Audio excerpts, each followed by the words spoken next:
Abdul-Baha blessed the continent of North America with his presence during his historic travels to the West from 1911 to 1913. During this journey, he visited Canada for a total of 11 days.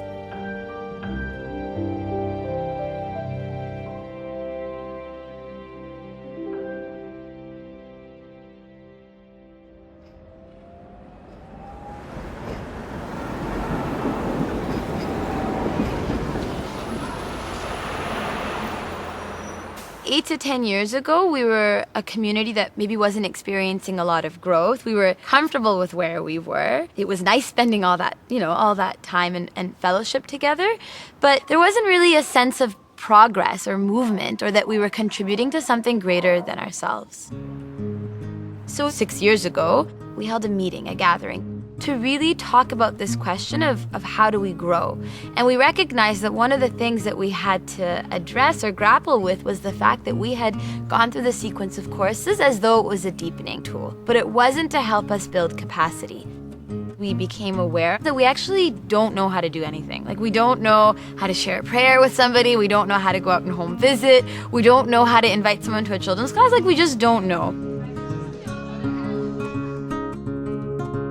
In the early days, very, very few of us had any experience. I remember in those days we would go into a bookstore and hang out in the religion section and talk to anybody who wandered by there. Or we would sit in a coffee shop with a Baha'i book in our hands, hoping somebody would ask us what to talk about. So we actually had to just start from the beginning and commit to actually going through the practices of the sequence. One of the very first things we did, as simple as it sounds, is that we committed to sharing 5 prayers with people that we knew within a span of 2 weeks. And this caused a lot of anxiety. There was emails going back and forth. I tried it this way, it didn't work. I tried to bring it up, I messed up on the prayer. It was hilarious, but it was really quite interesting that something so small, seemingly small, to share a prayer with someone was actually such a big step forward.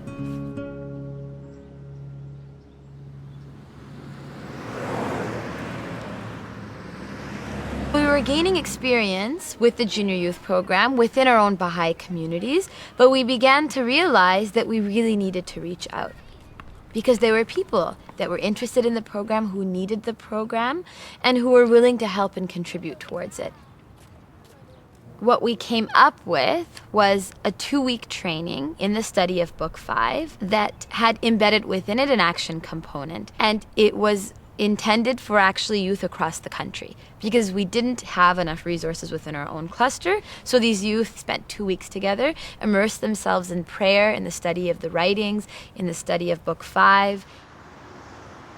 And in the evenings, they would go out into neighborhoods that were already selected and identified, and would have conversations with parents and junior youth, and within that week start a junior youth group. When we first began taking these first steps out into these neighborhoods, no one felt that they knew the conversation at all. So we had to figure out, what words do you say to invite a junior youth into the program? What words do you use to help a parent understand what this program is about? And I remember the very first day that we were preparing to go out, it was pouring rain, and half of us were hoping that it was raining too hard to go out and we wouldn't be able to. They would say it was canceled, but it wasn't. I remember sitting in a little room and with the 6 people that were in my team and just role-playing every possible question that somebody could ask us. And no one ever asked us any of those questions, but we felt like we had to be prepared. And then we went out. And to our great surprise, we spoke to parents and they gave permission. We invited junior youth and they came. Going into these regional trainings, I didn't think a single one of the things we accomplished were possible. We went into neighborhoods, and after 2 days, we had children's classes and junior youth groups of 30 people.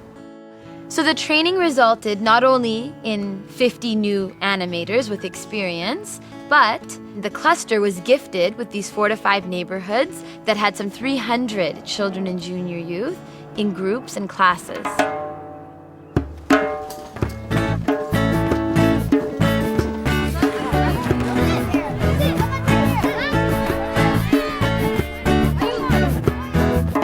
Years ago, I was outside playing with my friends. An animator was playing too, and while we were hiding from the person who was it, she introduced me to junior youth group.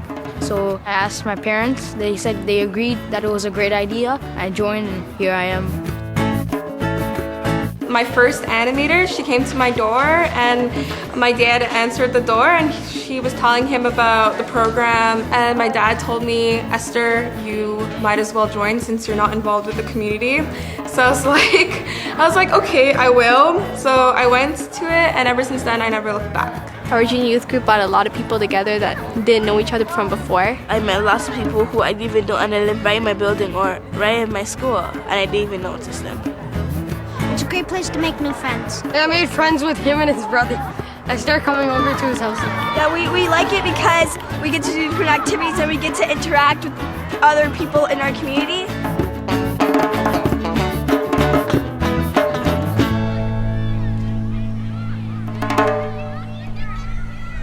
So, can someone read for me what this book says? Tuva. Breezes of Confirmation, right. And what this book is it's a story about a junior youth much like you guys.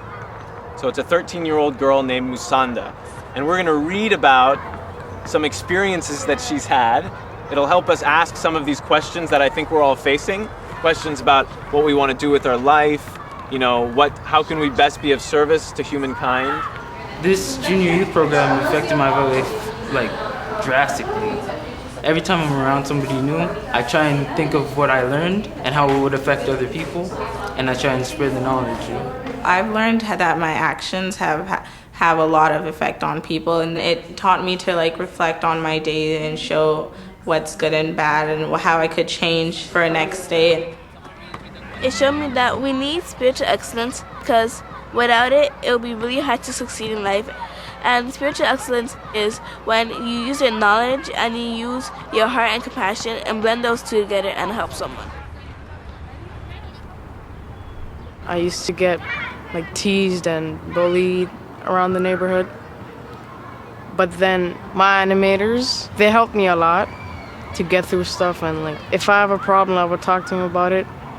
Now, nothing really happens, and when I graduate junior youth, I will become an animator and just give back what I got. Sometimes that's hard to explain how we're feeling, right? Or even what we're thinking, okay? So one of the things that we're trying to do in this group is to develop our capacity to be able to find those words. There's some moments where you want to say something, but you really can't express it. So this group really helps you because it tells you how you can express your feelings.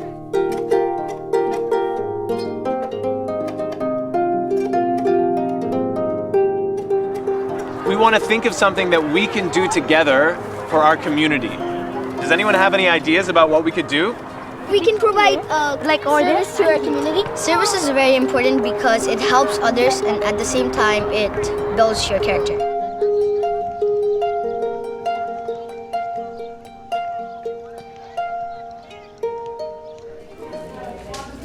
The junior youth group that I'm animating in, we've just did a service project. They wanted to show the community what healthy eating was and what's diabetes and how they can prevent it. These ones on the bottom is what you should do every day. Here's what you should do 3 to 5 times a week. Lots of people don't eat healthy now. And a lot of people have diabetes, which is a big concern. Like, many of our parents have diabetes. So we want to put an end to it.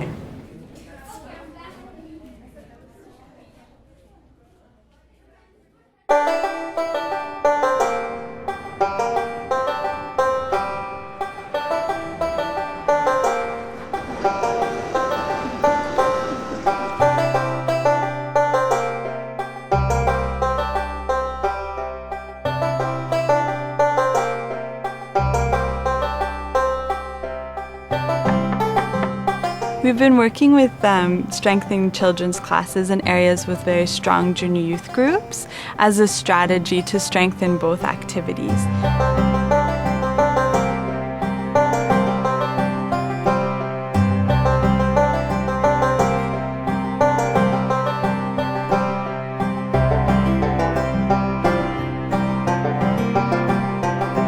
I like coming to children's class because I can make airplanes and draw. I make new friends by coming to this class. When you're praying, God gives you blessings. When I'm sad and I pray, I get happier. I learned from Abdul Baha that you have to be kind, respect people, and help. I see the changes in my daughter. Sometimes she comes and she teaches me, you have to be more kind, more generous and sharing. So these are very small things, but it's so important for that age because if they don't learn it that age, at that time, it's very hard to, develop that attitude when they grow up.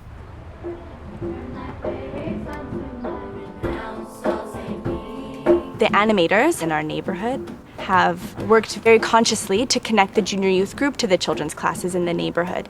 So even early on in the junior youth group, they would learn songs to teach to the children and come and teach the children those songs. So over the years, the junior youth have slowly built their capacity to assist with children's classes. During one of our junior youth group days, we happened to be teaching the children's classes songs, and we were really into it and we really enjoyed it. The children also seemed to really like us, so the children's class teacher asked us if we'd like to come help out.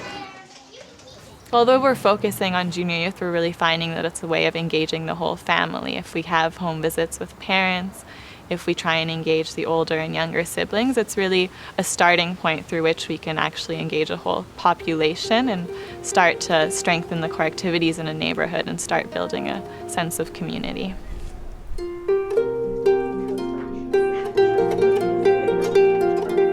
Our study circle has now progressed on to book 2. We've just spent some time talking about who we can in fact home visit. And in the same building, there's currently a junior youth program and a children's class.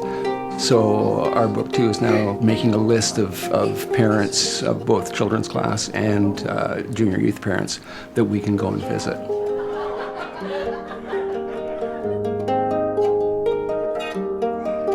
One of the reasons why we wanted to host this devotional is to uplift the spiritual character of our neighborhood. And because when there is prayer happening in a neighborhood, there are confirmations that are bound to happen.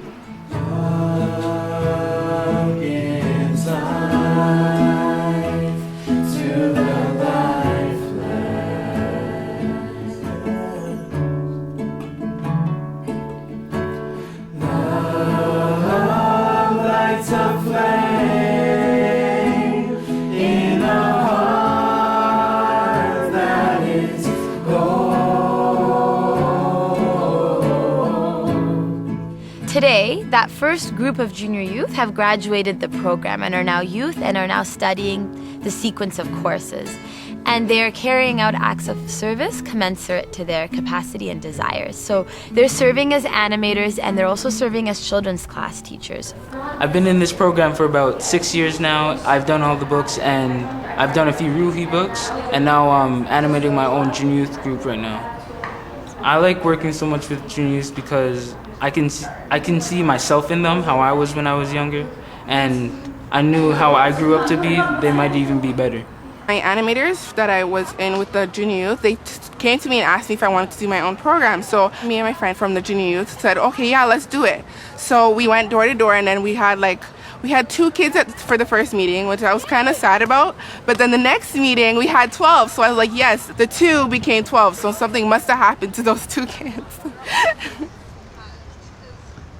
It's only right to show the compassion and the guidance that I have been shown and pass it down.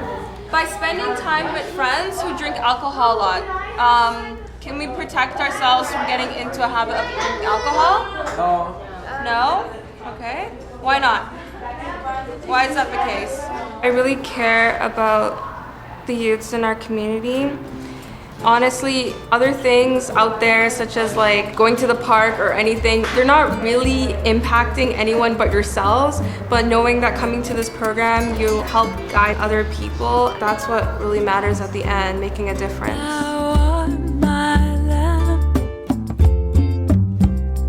And my light is in thee.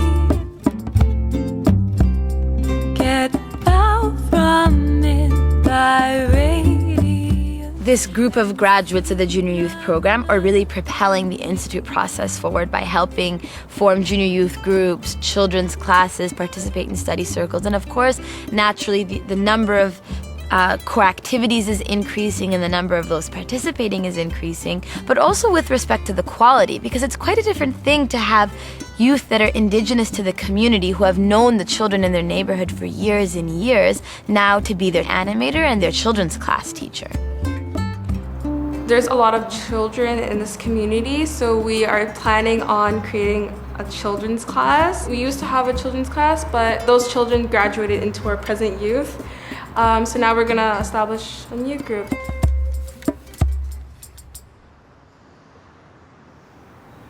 There are these neighborhoods where people have been working for, 5 years. It hasn't come without a lot of sacrifice and dedication.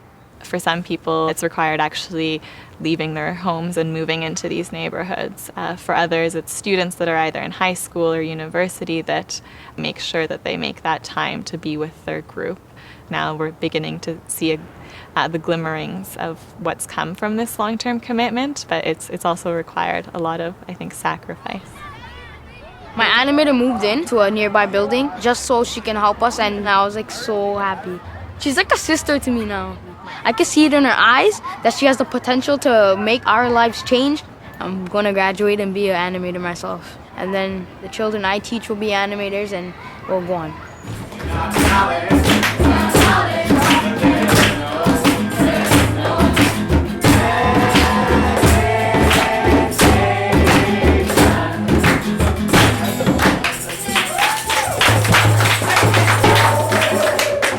In our cluster, there's very little that's truly flourished and strengthened that's been the work of a single person.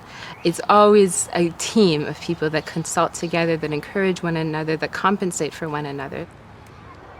In working in this neighborhood, we have a team that comes together every week that supports the animators. So the animators will animate the group, and then we have 3 or 4 individuals who give their time every week and come and help with home visiting parents, with picking up the junior youth before the group, and just kind of being there to support and to talk with people in the neighborhood.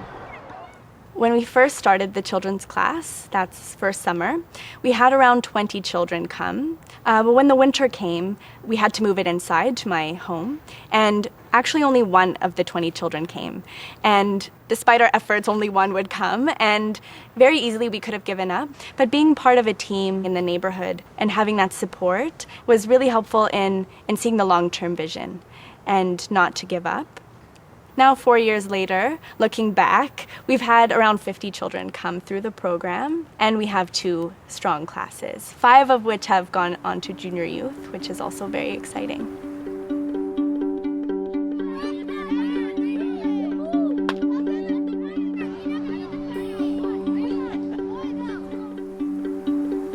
a number of different neighborhoods. What we're trying to learn about is how to strengthen the core activities, but also how to build this pattern of community life, which includes devotional gatherings, home visits, the feast, as well as neighborhood reflection meetings, and to celebrate holy days. The average cluster reflection meeting, maybe 40 or 50 people would come to. The first time we did neighborhood reflection meetings, 150 people came in aggregate. I mean, there were different gatherings, but suddenly you can see there's so many more people participating. Lately, I have been attending a lot of the community gatherings, and I feel that these meetings are a great way to share ideas and also get to know what's happening around my community. So what began as an intensive youth campaign to help move some young people through Book 5 some 6 years ago has now matured into a process in which young people are accompanying their community to actually begin to walk a path of service, to be able to prosper materially and spiritually. And although small, it's the seed of which future action can really be built upon. Because of these experiences, Toronto has been serving as a learning site, and we're accompanying junior youth coordinators from 10 other clusters to make similar advances, helping them to address the complex questions that arise out of the implementation of the program. Society says that we're kids and we can't really do much, and we think of ourselves as heroes and role models because we can do a lot if we put our mind to it. If you were here in this community 5 years ago, there was a lot of violence that was present in this community, but through the establishment of this program, the future generations were guided towards a more positive direction, and the service projects that they have done has impacted the community in a positive way, and presently you do not see violence in our community. If we just do this in our group itself, it's only going to change our minds. But if once I've seen people getting inspired and all the people joining in and us working as a team, I believe that we can make this place beautiful.